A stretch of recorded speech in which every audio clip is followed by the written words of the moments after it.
With the current hot topic being upskirting in Parliament, I thought I'd skirt over that temporarily, because I'm waiting to see if another debate happens, as that was the supposed intention of the MP that blocked the law from getting passed or something. So instead we're going to focus on Google, because Google is a fantastic lolcow, and this time it is making an issue out of a non-issue to make an issue cause.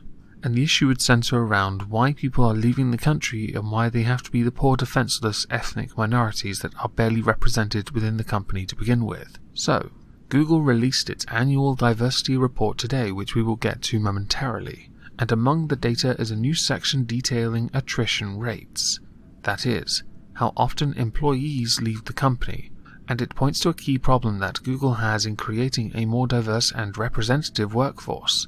Black and Latinx employees leave more often than white Asian employees.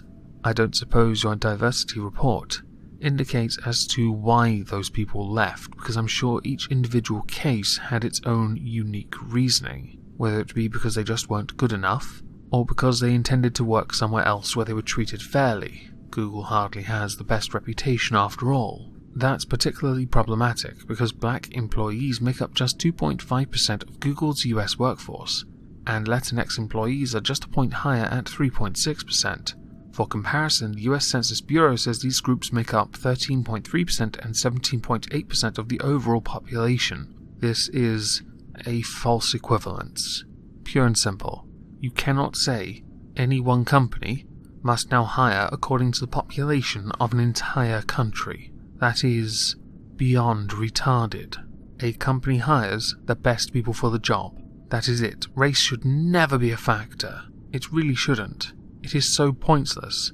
But if you want to start telling privately owned companies now what they need to do, why don't you just do what others did in the past and tell them they need affirmative action and race quotas, which seems redundant and also counterproductive to getting the best possible result so that Google can continue to do what it likes to do best. Make money. White employees, meanwhile, make up 53.1% of Google's US workforce, and Asian employees compose 36.3%. You don't suppose this has anything to do with certain stereotypes being true now, do you? Or do you think Google should do more to appease the black community by, I don't know, hiring from Michigan, or Harlem, or somewhere else that is predominantly black?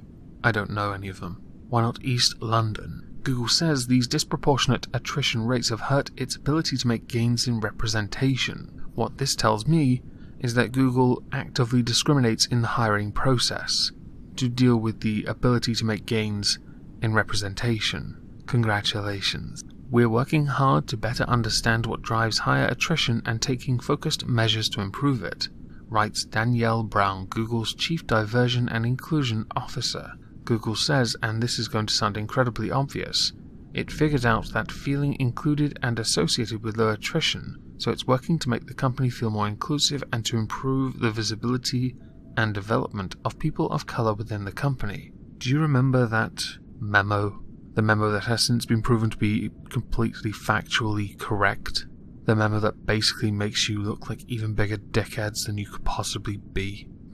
It's interesting, isn't it? And if you, the viewer, do not know which memo I'm talking about, it is the one written by James Darmore. I will link it below. So now I think we should have a little look at the Google Diversity Annual Report.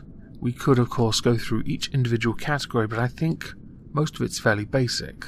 You have workforce representation, where 30.9% are female, 69.1% are male. You have a huge percentage of Asian people and a huge percentage of white people, and of course all the other races not so much.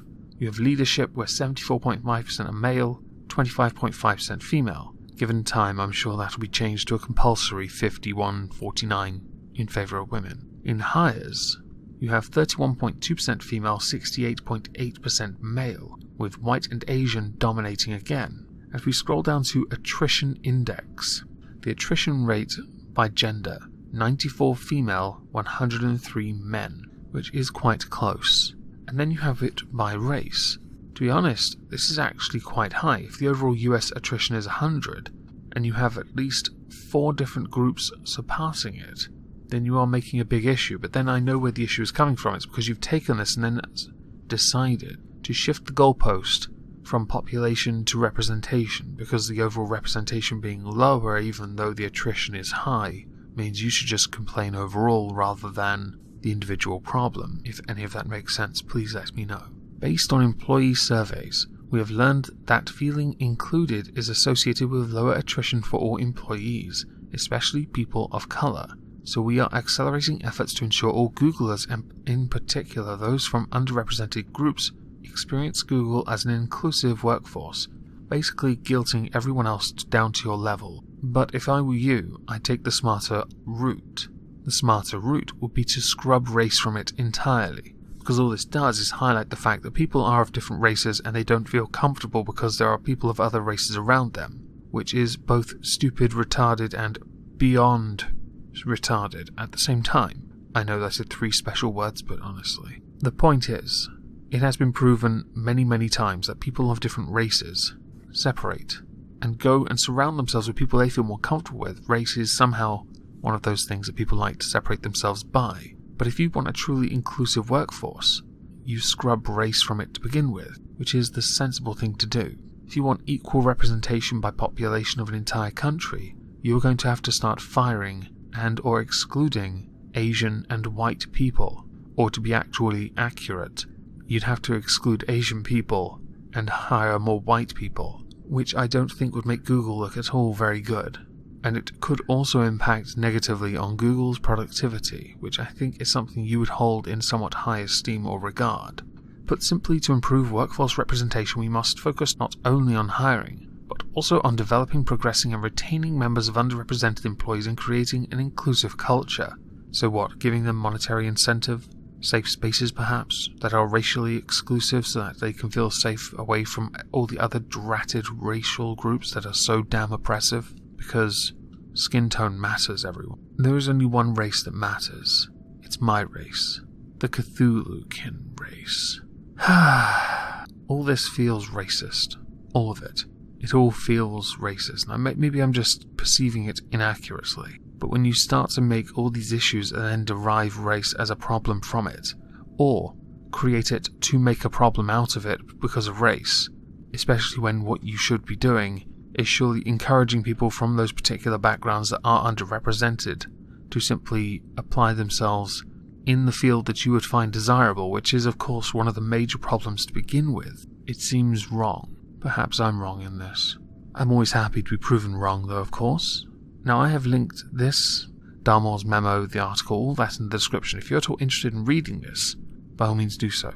And please feel free to tell me what you think in the comments, because I am fascinated by Google's annual diversity report.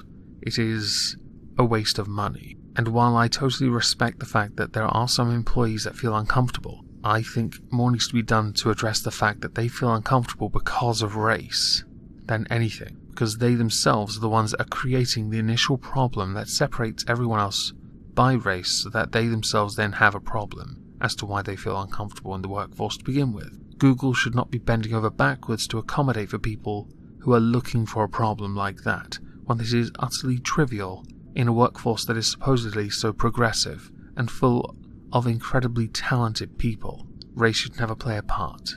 It is pointless. That all aside, I hope everyone has a lovely Monday, and thank you all for listening. I've got downs. Imagine my shock